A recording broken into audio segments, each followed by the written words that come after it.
audio on demand from Vision Christian Media. Exploring faith and the future. Neil Johnson and Bible teacher Dr. Camille Majdali. We're exploring strengths and weaknesses and a focus on the life of that biblical character, Sampson. Camille, if we're talking about Sampson and recognising that he had such weaknesses and such strengths, as we focus some more on those weaknesses today, there are certain limitations, human limitations, that Sampson had on his life that we can really all relate to quite strongly. Well, he had human limitations, which we can call insufficiency.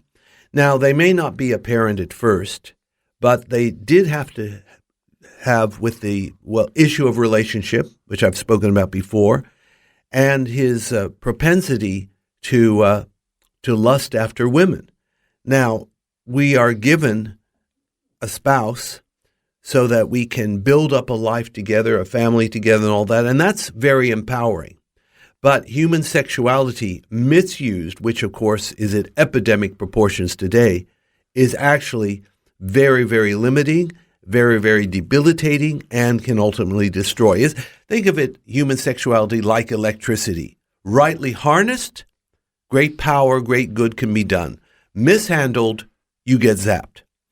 I like and highlight what Jesus himself said in John 15, verse 5, where he says, I am the vine.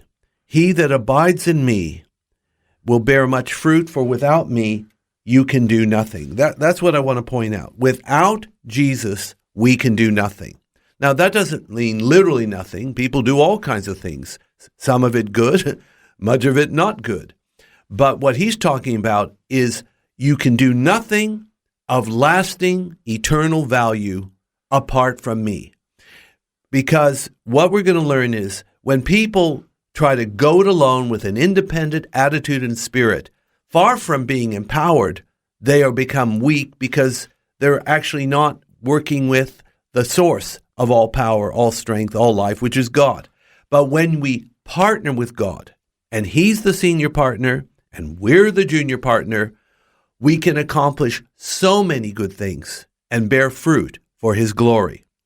And so, Camille, for that person who is good-looking, has lots of money, and is wielding power, perhaps in their workplace or in their community, what you're saying here is when we talk about insufficiencies here have nothing to do with how much money or how much power you wield.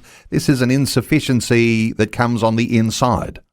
Absolutely. I think of Hollywood, where I was born and raised not far from it, and therefore I don't have the same awe of Hollywood as many who don't know anything about it, where basically Hollywood actors and actresses have become modern Greek gods and goddesses.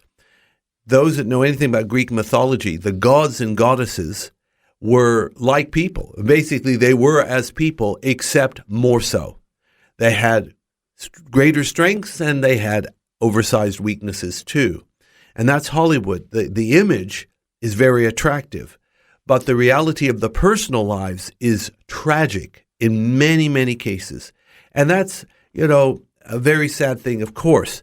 But what I want to point out again, what I quoted from 1 Samuel 16:7, let's quit looking at the outward appearance, which really is another form of immaturity. We have to be mature, discerning, wise. Like the Lord himself, it says God doesn't look at the outward appearance. He looks at the heart. If we're going to get anywhere and overcome weakness and garner strength, it begins in our heart and it works outward.